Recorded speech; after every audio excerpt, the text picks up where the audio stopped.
Hello all you beautiful people and lovers of food. Today we're going to be doing a monstrous malva mashup with a malva pudding and a milk tart. My name is Vivian and I am your easy chef. So why are we doing this mad mashup of milk tart and malva pudding? Well, it's simple. I saw something on the internet and that inspired me. And one of the things that you'd normally do if you're eating a malva pudding is you will eat it with a custard.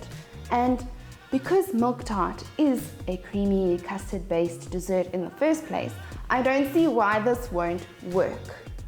So we're going to do this. We're going to take a malva pudding, milk tart on top, and that is it. Instead of a crust for our milk tart, we have a malva pudding, and instead of custard for our malva pudding, we have a milk tart. It's simple as that. Let's go. For our basic malva pudding, what we need to do is we need to make a little bit of a sticky, syrupy, caramelly mixture, and we do that with some butter, some apricot jam, and some sugar, and some vinegar. And then what we're going to do is we're just going to stir this so it combines a little bit over a medium heat, and once it's sort of started looking a little bit melty, we're going to add our milk. This we're just going to keep stirring until all the sugar crystals have dissolved and it's nice and smooth. For our dry ingredients, we do a little bit of bicarb, a little bit of flour, a little bit of salt, and our wet ingredients, we do milk, eggs, and we give that a nice stir together.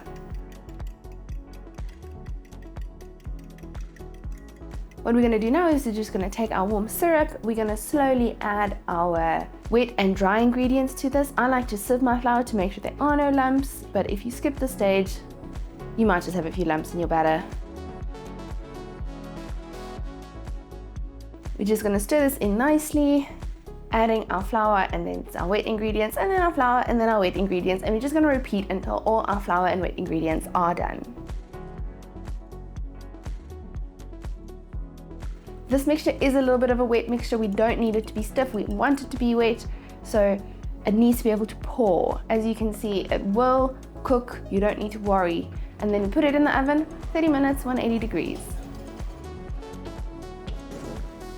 We now need to make the syrup that goes on top of our malva pudding, and this we're going to do some water and some sugar and some butter, lots of butter, and a little bit of golden syrup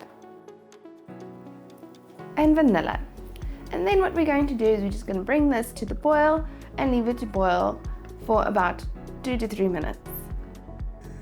What we need is we need the sugar to be dissolved, we need the butter to be melted, and we need it to go be nice and hot for when our malva pudding comes out of the oven, because we're going to pour that straight on. As soon as it comes out the oven, we pour it on.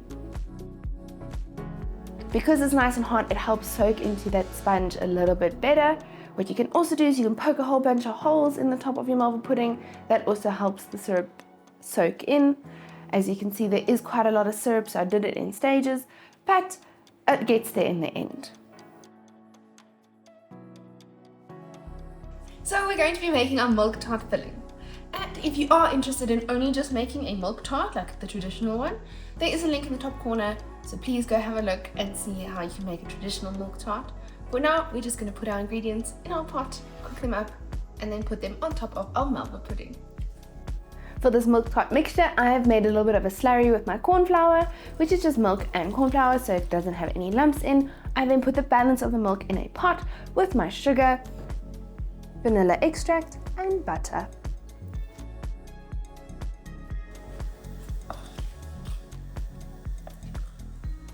For this, we don't need to bring the milk to the boil, we just want to get it nice and warm and our butter melted into it. We're then going to take some eggs and we're going to add our little corn flour slurry to this. You can do this without the slurry. I've done it both ways. I like this way as well. And we're just going to mix this together. And what we're trying to do here is we're trying to protect our eggs from getting too hot too quickly. So when we add our hot milk mixture, it doesn't cook our eggs instantly. We're bringing them up to temperature slowly by adding half of our milk mixture and then pouring it back into the pot so that it can thicken up over some heat. We're just going to continue to stir our mixture to make sure it doesn't catch on the bottom and that it doesn't form any lumps.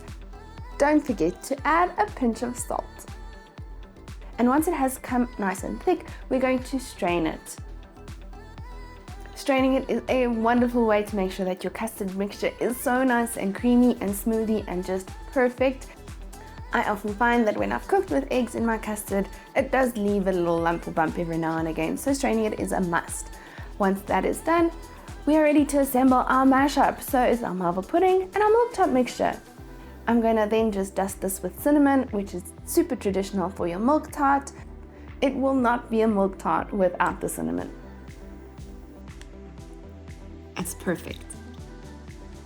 We're then going to put our mixture in the fridge for a couple of hours until that custard has firmed up, or you can just put it overnight. That works well as well. This has been one of my favorite things to make, purely because it's two amazing desserts just packaged in one. And normally what you do with a malva pudding is you would serve it with custard, but this, you won't need the custard because it comes with the milk tart on top, which is basically a bit of a custard in its own right. So let's see how it turned out. Oh, it's so exciting.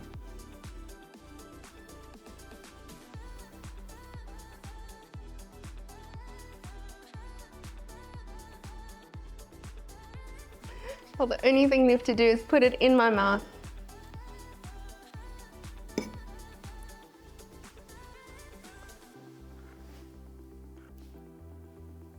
I'm very confused by this.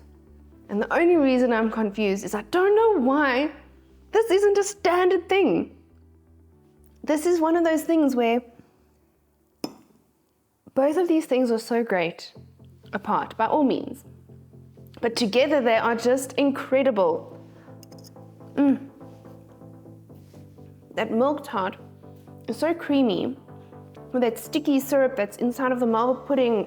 It is just, this is possibly one of my favorite desserts I've eaten in a long time. And I'm not gonna share it with anyone. So I've gone and I've had a think about this monster mashup that I've had, and while it was delicious, I think it can be done a little bit better.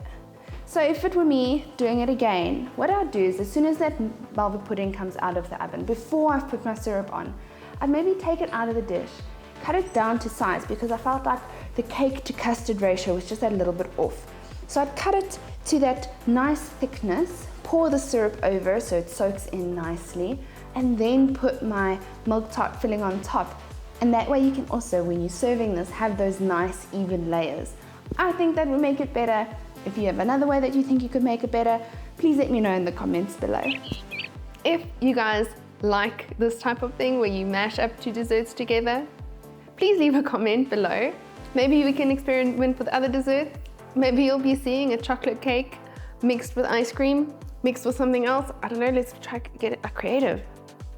I feel like I could be more creative in that sentence alone.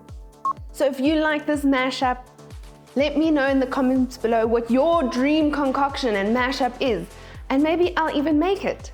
And while you're down there, hit the like button, subscribe, and ring the bell so you know when my next video comes out. For another really amazing South African dessert, please watch this video next. It's on Cook Sisters, and they're delicious.